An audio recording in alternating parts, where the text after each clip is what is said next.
G'day you mob, Pete here, and this is another episode of Aussie English, the number one place for anyone and everyone wanting to learn Australian English. So today I have a Goss episode for you where I sit down with my old man, my father, Ian Smissen, and we talk about the week's news, whether locally down under here in Australia or non-locally overseas in other parts of the world. Okay, and we sometimes also talk about whatever comes to mind, right? If we can think of something interesting to share with you guys related to us or Australia, we also talk about that in the Goss. So these episodes are specifically designed to try and give you content about many different topics where we're obviously speaking in English and there are multiple people having a natural and spontaneous conversation in English. So it is particularly good to improve your listening skills. In order to complement that though, I really recommend that you join the podcast membership or the academy membership at aussieenglish.com.au, where you will get access to the full transcripts of these episodes, the PDFs, the downloads, and you can also use the online PDF reader to read and listen at the same time. Okay, so if you really want to improve your listening skills fast, get the transcript, listen and read at the same time, keep practicing, and that is the quickest way to level up your English. Anyway, I've been rabbiting on a bit, I've been talking a bit. Let's just get into this episode, guys. Smack the bird, and let's get into it.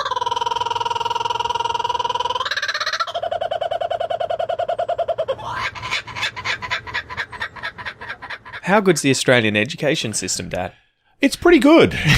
It would be a lot better if more was spent on public education, though. All right, so let us have it. Tell us about the story. And well, it wasn't so much a story as an opinion piece that came out in the paper today in The Guardian. So I'll give due course to Adam Roris, the author, the journalist who wrote this. I don't even think he's a journo, right? I read the whole thing and he's doing some report or something. Yeah, I think it's an op-ed piece. So he's not an employee of The Guardian. Yeah. He's just talking about, well, firstly, I'll read the headline. Go for it. The Australian, quote, school funding wars, unquote, may be over, but kids at public schools are still losing out. And he put the school funding wars in quotation marks because this was a comment by Alan Tudge, the Minister for Education, who made one of his first statements about school funding wars now being over. Which just means they're not going to give any more money, and that's the end of it. So stop whining. The war isn't over. It's just they've declared peace and left. But what was the war? Well, there's been a battle for the last 10 years since the delightfully named Gonski report. Mr. Gonsk. Mr. Gonski came out in 2011 with a whole series of recommendations on school funding across Australia to increase the overall level of education and education opportunities as much in underfunded schools. And they came up with, and I'm sorry, I've got to read the official wording here. They came up with what they called a schooling resource standard, which the government at the time approved, but then lost at the next election. So what was and it? Ever since we've had a Liberal national government, and they have done everything they possibly can to avoid, and the Gonski report was agreed to by the previous government in terms of those recommendations. And this sort of school resource standard was, they said, the minimum amount of funding required for schools to be able to provide the level of education that they think is, the minimum level. Yeah. The government at the time agreed to it, and then the next government that came in treated it without ever even saying it. They basically treated that level of funding as, well, this is aspirational. This is what we think schools would like to be able to have. And it was never intended to do that. Yeah. And so they've dropped that number to 95% of what that number was, and less than 50% of schools in the country are getting 95% of what 10 years ago was recommended. That's not to allow for inflation that's happened over that 10-year period. And so this government just keeps avoiding the issue. At the same time, they have continued to increase funding to private schools. Do you want to dive into that a little bit? The differentiation between public and private school. Explain the difference between the two, but also explain why private schools end up getting disproportionate amounts of funding from the government compared to public schools. I can't explain that. I can describe it. Or that it's just been happening for a long time. The irony is the distinction in Australian education system. We're talking about school education from 5-year-olds to 18-year-olds, not universities. The distinction between private and public is that public schools are entirely government funded, and so students who are going there pay no fees. They might pay a yearly fee to cover materials and those sort of things, but they are not paying for the upkeep of the school, the salaries of the teachers, or any of those sort of things. Private schools, on the other hand, you pay fees to send your children to a private school, but they also get government funding. And they get a disproportionate amount of government funding on a per capita basis, given that they are also charging students fees that are ideally paying for the upkeep of the school and the salaries of the staff. I think the numbers were something like $27 billion public schools have been underfunded over the last 4 years. Yes. So there's been a $27 billion difference in the amount of money received from the government, which equates to $10,000 per student. I know. And so what we end up with is this complete differentiation of sectors where we have a private sector, and you need to be reasonably wealthy to send your children to private schools these days.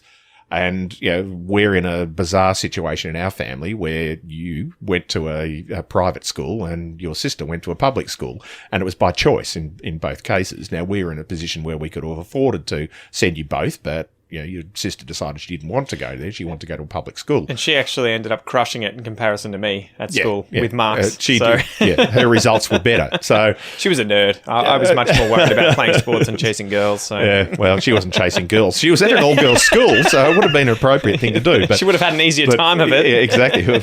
They would have been. They're just there.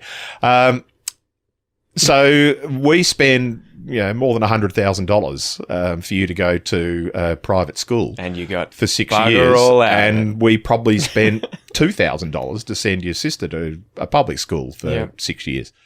So you spent $50,000 on each child. We did, yeah. Annika definitely got her money's worth.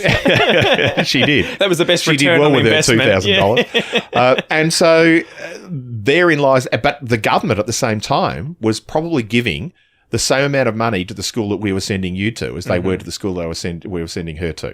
Okay. And that is the anomaly. Despite the school I was going to being private and making a shit ton more money out of enrollment fees. Yeah, exactly. But also probably having to spend a lot of that money on everything at the school, like buildings. And look, there's no question about facilities. Where you got an indoor swimming pool, you've got 2 sports ovals at 2 different campuses in the school. You had a junior school and a senior school. Both had 2 the cricket ground, football ground at the senior school is international class cricket ground. It doesn't have stands and things, but the quality of the surface, I mean, you weren't allowed to play on it.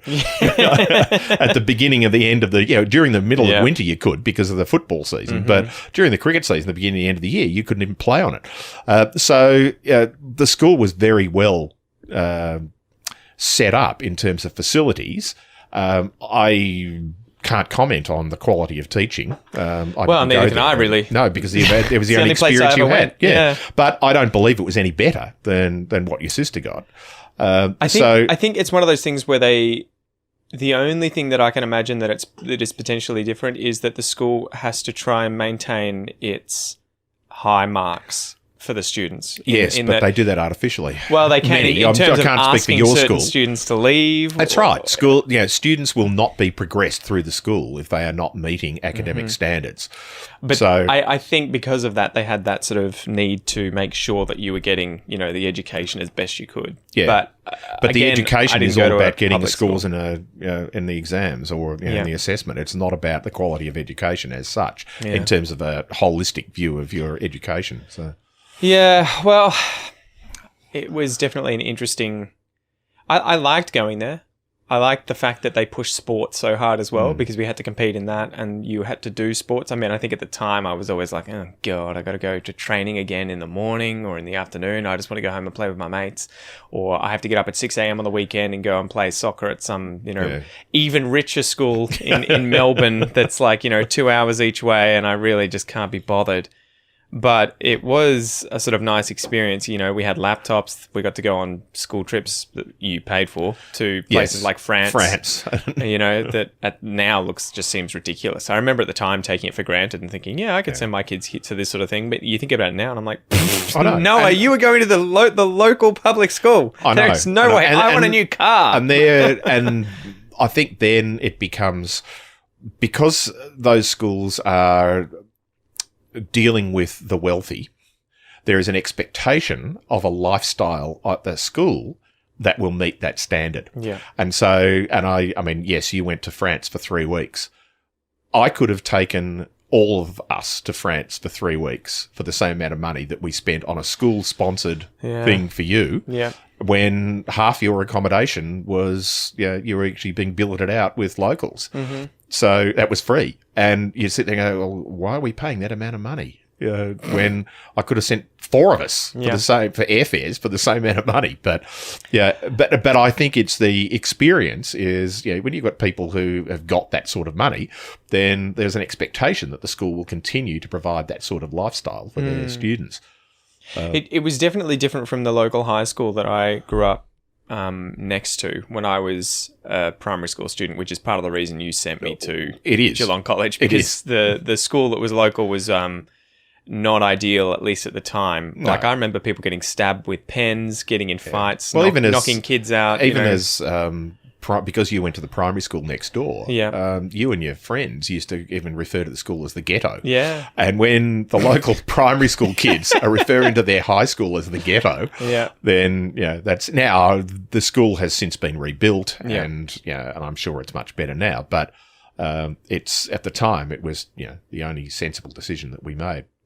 Well, and it was hard because you couldn't send me to another public school, right? Because it was out of the zone. It was out of so you'd take a ballot or something. System, and there was a ballot, and there was a 30% chance that you would have got into that school. Yeah. And if we didn't, and the other options were more expensive private school or an all boys Catholic school, effectively, right? Yeah, exactly. What was I going to say? I'm not a big fan of all boys schools. Yeah, I know. Well, that's it. I don't think I would have gotten the marks that I got if I'd been in an all boys school. I've got I am a big fan of all girls schools, funnily enough.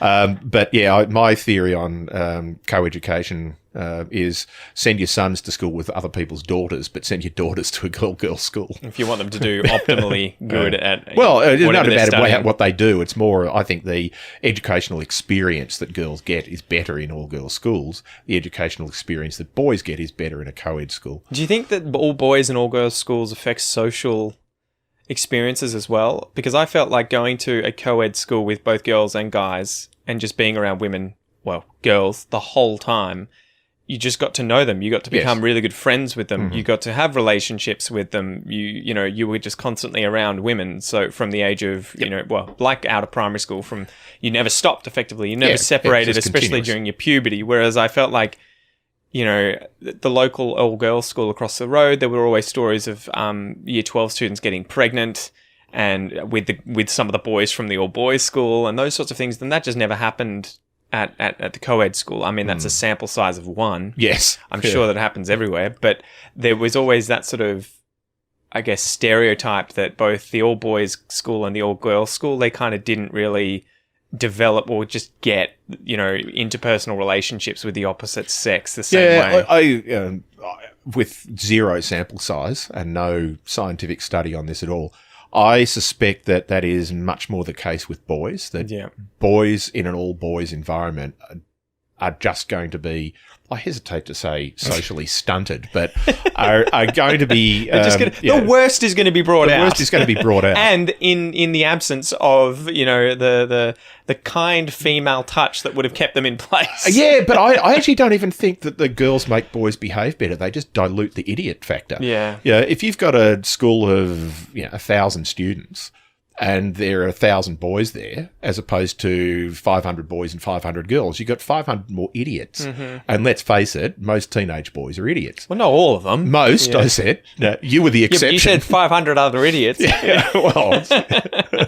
Be kind. So, all right, yeah, 400 plus. And yeah, it's a funny one, because I think girls, on the other hand, because girls, women in particular, just tend to be more social anyway, that they are going to develop socially without the influence of having boys around them all the time, whereas I don't think that's necessarily the case.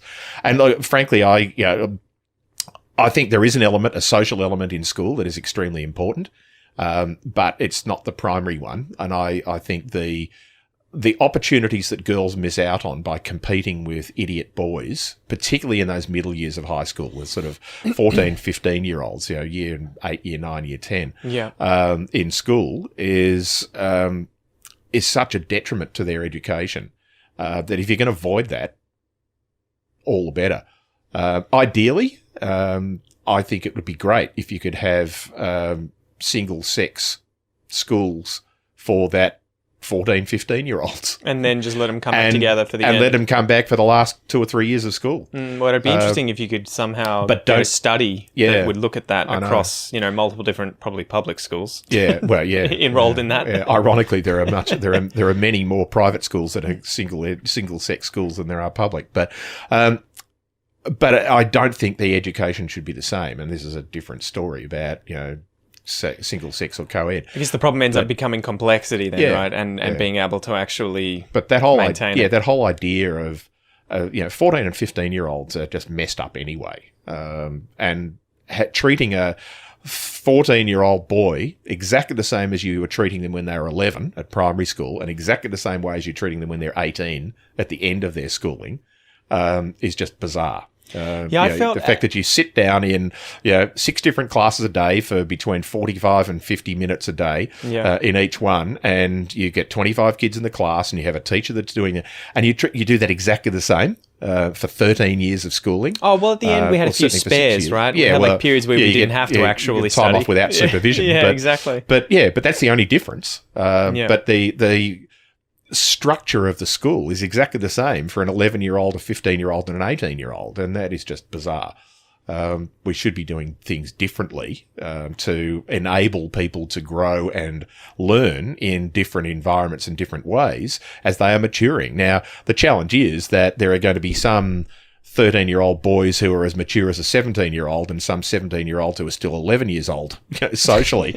So, but no fingers pointing anywhere. But I just raised my hand for those listening. But it's going to be a better situation if you're trying to account for the sort of general differences that you're going to get from sort of social, physical, emotional growth in learning along the way. But our schools are not set up to do that. One thing, I guess, private school-wise that I do remember as being a benefit was that there was never any violence. Like, it was just... Yeah. I think I saw one fight in 6 years, and those kids were probably expelled. Yes. Because they just effectively had a zero tolerance. Yeah, exactly. Although... On the flip side of that, they were massively strict in terms of your uniform that you had to wear, being able to leave the campus at what time. You had to be at class at a certain time. You couldn't have certain hairstyles. You couldn't have any kind of jewelry. So they would just control every single aspect like that, which to some degree makes it easier, I think, because everyone's the same. Yes. There's no... some, rich kid showing up with Gucci and Armani and everything like that, making the rest of the other normal kids look like idiots or feel bad or anything like that. It kind of, everyone gets squashed, but at the same time, there's like zero ability to really be yourself at school, at least, really. Like, we couldn't, you would walk around at lunchtime and have your shirt untucked and they'd give you detention. Yeah. And you'd just be like, or take your tie off. Yes. And you'd have to be, I think you would have to be running. If you were doing some kind of sport, like playing soccer at lunchtime, you could have the argument of, I've got my tie off so I can breathe. Yeah.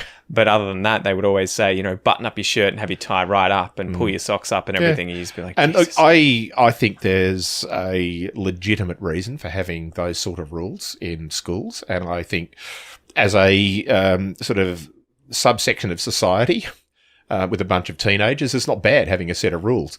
I do question, however, that the things that they make the rules about, like, you have to wear your blazer and your tie to and from school. Yeah. Until you get home, you're not allowed to take your blazer off. It's 40 degrees. It's summer. Why? Yeah. It's ridiculous. Why am I wearing a blazer at all? It's 40 degrees. Well, that's what Kel made fun of me when she saw it. It's about school identity. Yeah, but she was always like, who it's the a hell wears marketing that? exercise. Why isn't it some sort of piece of clothing that people actually wear? The only people I know that win that have a blazer are the people who win, golf tournaments. Yes. Or say the is it the cricketers, right? Yes. Where they end up with these green blazers, and you're kind of like, you never wear this. It's so impractical. Yeah. The same with like the high ass socks that you have to wear all the way up to your knees. I know. Who wears these? Grandpa wears these. No one else wears these. Yes, and it's funny because they really are a 19th century view of the universe that has been translated into the 21st century. But it's almost dress-ups, right? Most of it's about branding. Yeah. It's about you're representing the school, and the challenge is that the branding is reinforcing exactly that thing of send your child here because they'll be forced to wear a uniform and behave themselves. And those two things are not necessarily true. Yeah. Like, I can't speak for any other, friends of yours, but I don't believe that your non-private school friends were any rowdier, worse behaved than your private school friends. Probably not. As teenagers. I think we all went through the same angsty years of misbehaviour. Exactly. And so that being strict at school does not translate to your normal behaviour. And look, nor should it. Wow, you'd be surprised if it did, right? I know. They would really be beating the crap out of you. Yeah, but if you were a live-in boarder at the school... Well, then you don't have a social life, right? Exactly. And that was sort of the other aspect of being at a private school. There was the boarders who were like, ooh, okay, they're paying twice as much as we are to be here, if not more. Live here. Yeah, they live in this Harry Potter kind of world. And I was at private school as Harry Potter was coming out. Yeah. I think I was a year or two ahead. You grew up with Harry Potter. Yeah, and the senior school was so sort of reminiscent of a lot of the Harry Potter scenery with cloisters, and some of these, just the architecture of these buildings and everything and vines everywhere. And so, yeah, I don't know. It was just really funny. And I remember once you finished school, you would walk around in your blazer and think you were so good. You'd be like, yeah, that's right, I'm at Geelong College. But nowadays, I drive around and if I see any of them, I'm just like, you wankers. You're not better than anyone. Shut up. Well, so be it. Yeah. Anyway, so would you do it again? As in send you to a private school? Yeah. Or this episode, No, send me. Just rewind and start again. Look, in the end, the decision for us was not about, whether we preferred private or public schools. It was just the public school that was available was not suitable, and the only alternative, in your case, was to send you to a private school. Yeah. I personally have a philosophical opposition to private schools. Yep. And, disclaimer, I used to be a public school teacher. I went to public schools and I was a teacher in public schools, but you were made to eat your hat. I was indeed, yeah. Not eat my words. I still stand by those. But in the end, it was the best decision for you at the time. Yeah. So I wouldn't go back on that. Yeah. I wouldn't have sent you to the ghetto. Thank God. Get stabbed. I would have, that would have been like getting an education on the streets. Yeah. Well, you'd have been street smart at a younger age. Man, imagine how that's like sliding doors, right? You can't imagine how those two Petes would have ended up. Where would you I would be? not be doing Aussie English. No, I doubt whether you'd have spent 12 years at university with 3 degrees. No. Anyway, guys, thanks for joining us. Don't forget, if you want to get the transcripts for these episodes, become a premium podcast member or academy member, and for anything else, go to aussieenglish.com.au. Bye. See ya. Alrighty, you mob, thank you so much for listening to or watching this episode of The Goss. If you would like to watch the video, if you're currently listening to it and not watching it, you can do so on the Aussie English channel on YouTube. You'll be able to subscribe to that. Just search Aussie English on YouTube.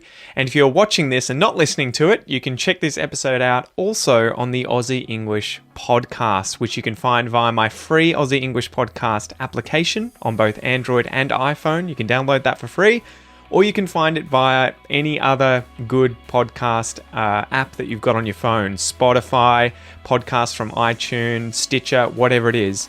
I'm your host, Pete. Thank you so much for joining me. I hope you have a ripper of a day, and I will see you next time. Peace.